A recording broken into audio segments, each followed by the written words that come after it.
Hello YouTube, Mike here, and welcome to MRT, Mike Reviews Tech. Today we're going to be talking about the Zhiyun Smooth Q. It's my first gimbal, and I'm excited to tell you about it. So let me show you what comes in the box when you open it. It comes with this sturdy carrying case with a strap to put over your shoulder, USB cable to plug into your laptop or your computer. This USB cable allows you to charge your Smooth Q, but it also allows you to tweak the settings through an application on your computer. Inside the case, you've got your Zihyun-Q. Fits in there really nice.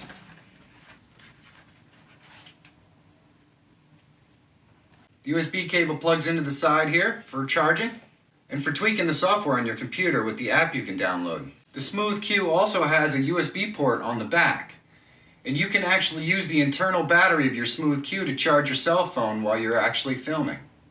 Pretty convenient.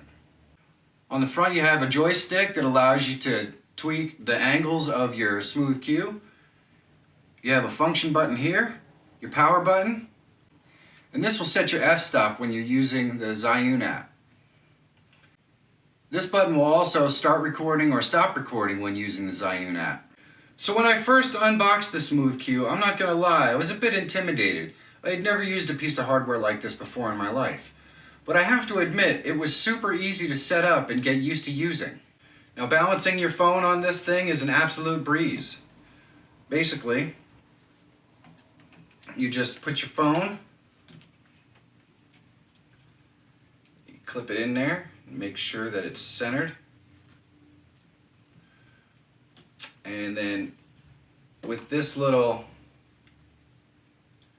doohickey here, this little screw job here, you just pull it out until your phone is balanced.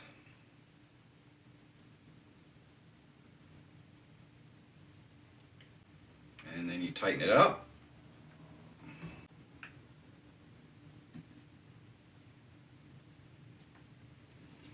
And that's it. Super easy. For what I paid for the Smooth Q, I'm not sure what I was expecting. I mean, for $99, I almost expected it to be a piece of junk. And admittedly, it is made out of relatively cheap plastic, but it does seem pretty sturdy and it works really well once you get the hang of it. You can also screw the Smooth Q into a tripod in order to stabilize it so you don't have to carry it around. And this works really well when you have it in follow me mode. You just put it on the tripod, you select yourself and follow me, and it follows you around the room and you don't have to worry about your Smooth Q falling over. You can also use it when you're traveling as an extension to the handle for your Smooth Q. This works surprisingly well to get those wider shots. Alright, so I want to give you a little bit of a demo how the different modes of the Zihyun-Q work. So this would be in follow me mode, where I could just move it around and it will follow where I go. And you can increase the amount of pan that you want with the phone so that you can make sure you're centered all the time with the tweaks that are in either the app on the phone or on your computer. Now at any point I can just hit the lock button and then I can do this. So as you can see, the camera stays in its native position while I can move around as much as I want. It'll focus on something in that direction. This is a really useful feature, I have to say.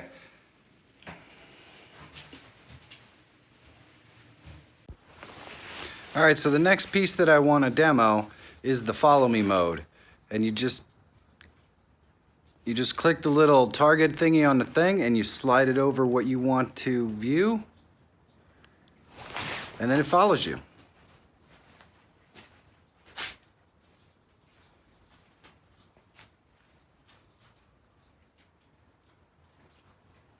Pretty freaking awesome. And it does a pretty good job of keeping you centered. Now it's moving a little slower, that's how I have it set up to get smooth pans and stuff like that. But you can make it move faster, a lot faster than what it's moving now. It's pretty amazing. So when you have the camera in follow mode, you can adjust the attitude by the joystick up and down, but not left and right.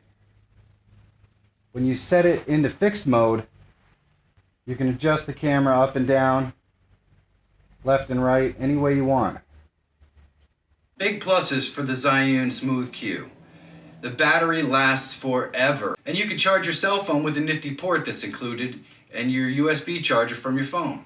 That's pretty convenient. Setup is an absolute breeze, even for a novice.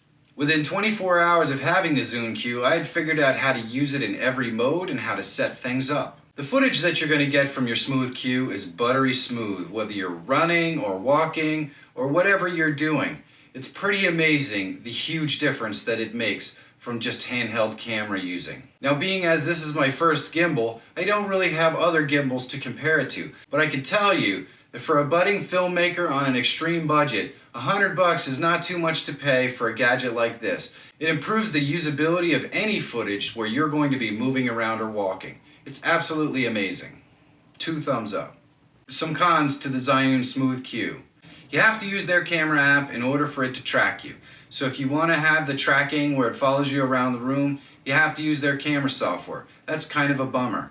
Some other flaws with their camera software: if you start recording indoors and you move outdoors, the software locks the ISO and the focus so that when you go outdoors, you have to stop recording and let it adjust the lighting and then hit record again. It doesn't automatically do it. It automatically locks those settings when you hit record. So this can be a bit of a problem if your lighting dramatically changes during the course of a shot, or if you're moving from indoors to outdoors.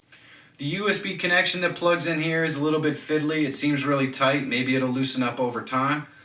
But given the fact that the hardware is not exactly the sturdiest thing I've ever seen, I'm pretty careful when I plug it in. Now, one other drawback that I did find with the Smooth Q is that if you're using any sort of a substantial case to actually protect your iPhone, it's not going to balance with the Smooth Q, unfortunately. What I had to do is go out and get a cheap, crappy case and a glass cover in order to get it to balance. But if you're using an iPhone Plus series and you have any sort of a substantial case, chances are you're going to have to ditch it in order to get it to balance with the Smooth Q. And that can be a major drawback, because I film with this phone. So if something happens to it, well, I have problems. Overall, the Zihyun Smooth Q has been way better than I expected it to be. If you're a new filmmaker or you're just somebody who started vlogging and you've got a couple of bucks to spend, I would highly recommend it. It'll make your life so much easier in post when you're trying to either edit out or smooth out footage that's just too shaky. You'll never have that problem with the Smooth Q. So that's it for today on MRT. I hope this review of the Zihyun Smooth Q was helpful to any new filmmaker. Also, please follow me on Twitter and Instagram, and subscribe to my channel. It'll help you find it again later. So I'll see you again next week, and be good to each other. Hello, fellow YouTubers. If you like what you've seen on my channel, please subscribe here. It goes a long way towards helping new viewers find my channel. Also, if you want to watch the last video I created, you can get that right here. And please leave me a comment. I love to interact with my viewers. Let me know how I'm doing.